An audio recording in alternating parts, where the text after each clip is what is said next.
Hey, welcome, young philosophers. This is Sean Waters. I'm teaching today something that is probably maybe my most important thing to teach in terms of philosophy, and it is Aristotle's Virtue Ethics.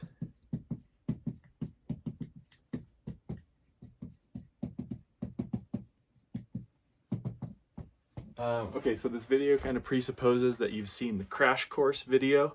I'll link that below. I do think that's a better representation overall. It moves pretty quickly through the big key ideas of Aristotle. So I'm going to kind of basically go through what the crash course video does, but a little bit more detail and emphasizing some things that I particularly like. We want to remind us that Aristotle is a student of Plato, who is a student of Socrates. Socrates kind of started the enterprise of philosophy as we know it in the Western world by asking these big questions: what is true, what is real, what does it mean to live a good life?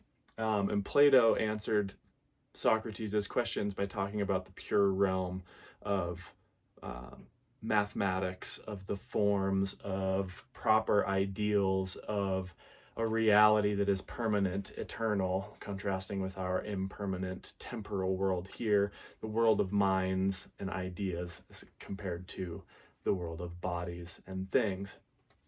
That was the allegory of the cave, and we talked about that in the Nietzsche video as well, that this ideal world of perfectness is the world that Plato was kind of fixated on. He thought philosophers should be trained in mathematics so that they could get better abstract reasoning and thinking capabilities to more closely approximate that perfect ideal world of shapes and goodness and beauty and truth, capital T, truth. I tell this because Aristotle, in reaction to Plato, so from Socrates to Plato, talking about the ideal world, Aristotle famously moves back to earth. Aristotle, I think it's helpful to think of him as a biologist. He was one of the world's first biologists working without a microscope. I'm going to link the Wikipedia entry to Aristotle down below as well, because you should see the list of freaking achievements that Aristotle made as a biologist. He figured out how octopuses reproduce. He figured out all of these biological truths. I mean, some of them he didn't really figure out, but he was trying to figure them out because he thought that this world that we live in is actually worthy of philosophical investigation, not just the forms and ideal world of Plato, but this world right here, right now, the way the grass grows, the way the tree grows, how eyeball works, all of these things is what interested Aristotle as a scientist that completely relates to his work as a philosopher. Okay, so with that in the background, Aristotle is a biologist and he is asking this big question: what does it mean to be a good human being? So, in a sense, we are trying to, and I liked this quote from the Crash Course video, we are trying to master the art. This is a very interesting choice of noun here. Master the art of being human.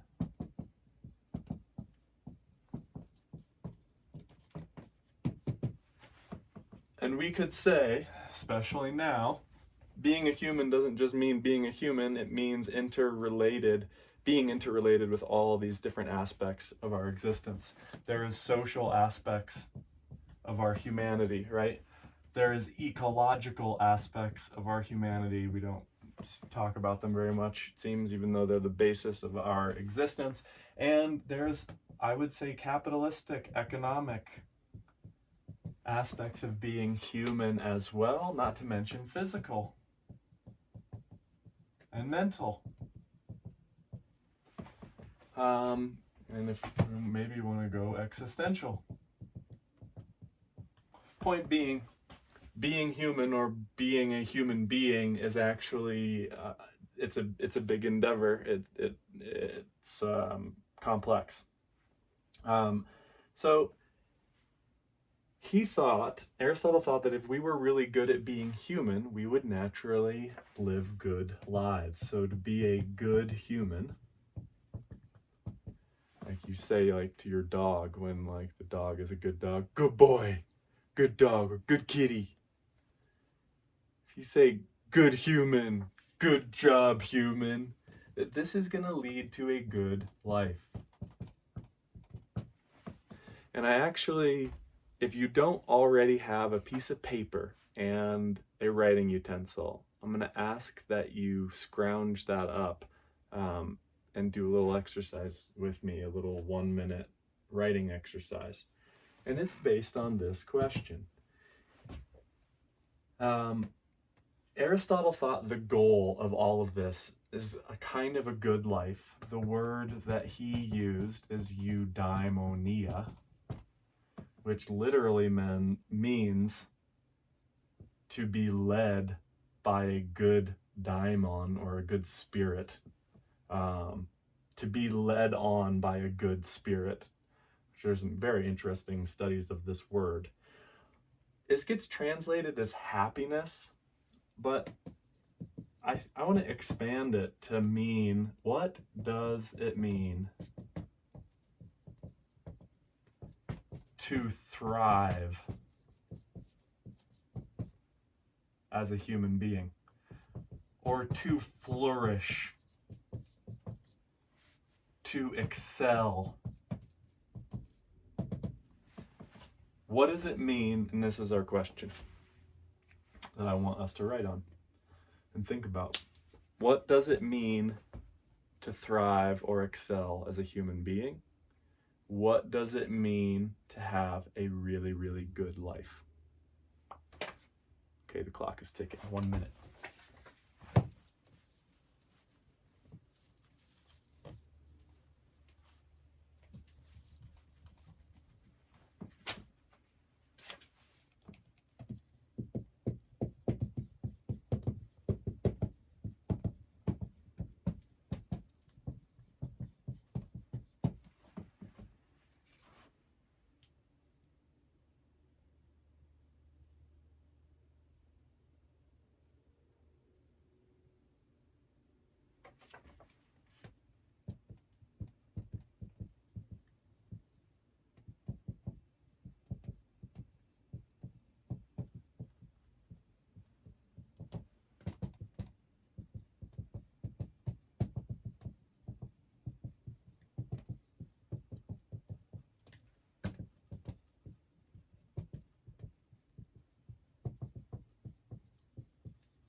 Okay, that was more than a minute. Good job if you were writing that whole time. I would generally ask you, Kitty, what did you write? That's actually pretty telling. She just looks at me like, this is a dumb game. I'm gonna take a nap now. And I think if it means to thrive as a human being, it has something to do with language, has something to do with thinking. I thought mastery, freedom, purpose, friends, family, society, storytelling and humor, economic success, and rhetoric. Interestingly, Aristotle's other major contribution to the field of philosophy was about rhetoric. It was about how to say things and do things in order to be persuasive and convincing, in order to make changes in the world, which seems to connect to this. And yes, that's good. And having me think what's different between Kitty and I is a good way to transition to the next point. So Aristotle basically says that it's our human nature is going to dictate what it means to thrive. And this is connected to what he talks about as our proper function. And this is one of my favorite things to think about, and it makes it really simple in the video. But let's say we have a knife. And the features, the defining characteristics of the knife would be like the sharp blade. Oh boy, the blade that erases things, that's how sharp it is. It would be a sharp blade and a handle.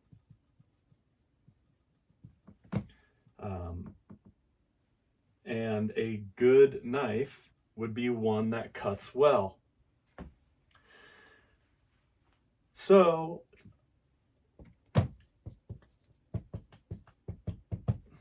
we're going to define a virtue as the traits that enable a thing to perform well. This means virtues are the traits that allow us to get better at the art of being human. The virtue, so I could ask you, what are the virtues? What are the qualities of the knife that enable it to be a good knife? Good knife. Well, obviously it needs to be sharp and it needs to be handleable. Got good ergonomic design. I could do the same thing, and instead of a knife, we can look at a human being. Well, what are the defining characteristics of human beings? We are productive and practical. We've got thumbs.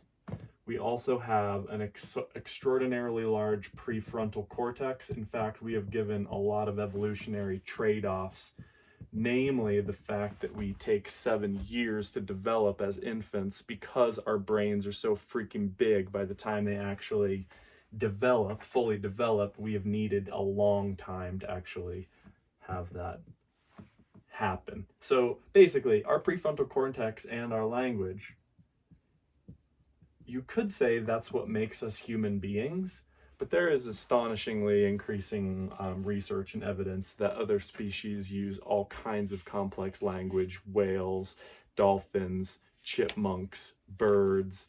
I don't think we're the only ones that use language. We may be the only ones that use alphabetic language. That's probably true. We may be the only ones that create religion, although we don't really know what dolphins are doing. We may be, basically, Aristotle would ask, as a biologist, what is it that makes us humans? What are the things that makes us what we are? And how could we maximize that in order to perform as a human being well? Or basically to be all we can be. Now, this is the most brilliant marketing campaign ever, as I can't say that without thinking of the army, but that's exactly what Aristotle's saying. You practice the virtues in order to be better than you would otherwise be, or to more fully be what you already are, if you want to look at it from a biological, natural standpoint, which Aristotle does. So, last part of this, how do we do this? Well, he says that virtues are habits of character. A habit is something that you do repeatedly. So excellence is not an act, it's a habit.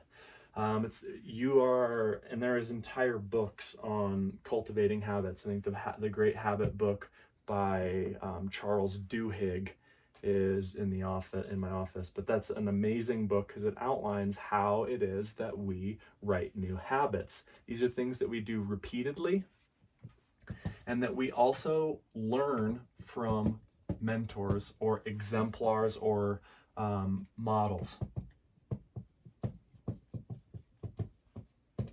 So any number of people we might want to follow we learn from copying. The This also raises an interesting question that Aristotle wrestles with that the crash course doesn't really touch on, in that we are at least partially determined from our environment. The ethics of care, which we are going to look at the end of the semester, is kind of a new modern version of virtue ethics, or some people read it that way anyway. And the idea from this that I find so compelling is that when we care for someone else, we enable them to help be the best person that they can be. So my mother loving me helped me be the best person that I could be. It was in me, it's in my nature to be the best person that I could be, but by caring for someone else, we help them, or by being a good model for people to copy, we help them be whatever they're going to be, which is one of the reasons why I think this could apply to parenting, or philosophy of parenting, is that you're basically modeling doing your best, being your best human being, and then following your kid's nature to be the best person that they're going to be by helping them cultivate the habits that they need. Well, I'm out of time. There's a lot of interesting questions here that we can consider. The main one is really, what does it mean to be a human being? So this is where ethics, maybe actually I can change human being to human becoming. This is where ethics interfaces with metaphysics, because being a good human hinges on what it means to be a human or to become a human.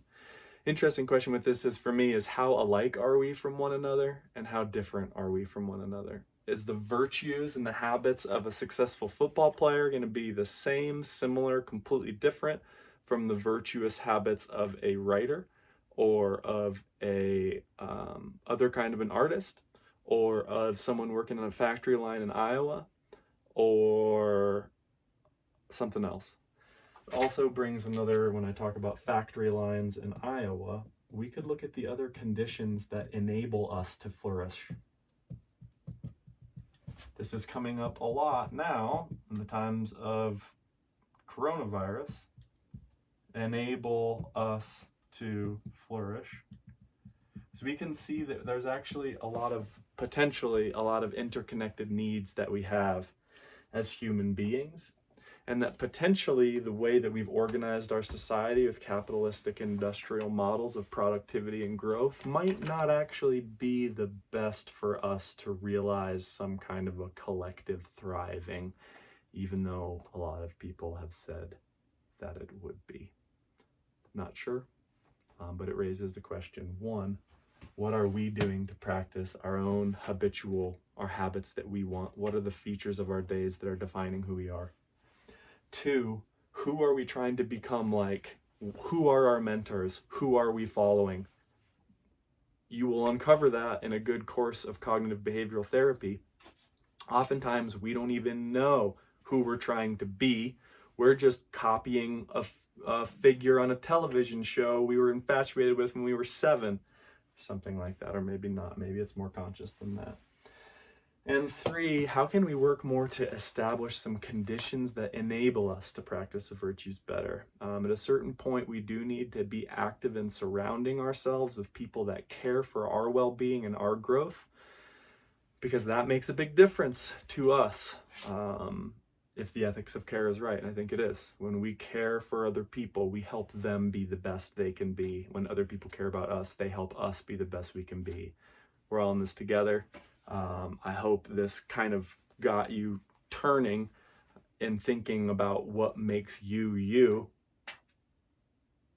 that no one else is, and maybe it's time to develop that a little more. In any case, can you see why this is my favorite, or one of them? How old is this philosophy? 2,500 years old? 2,400 years old?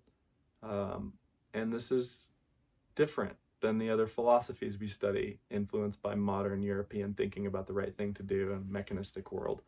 This is more organic and biological, which I think is real in a very cool way. So I hope you enjoyed this. Please, if you have any questions, leave them in the comments below. Thank you very much.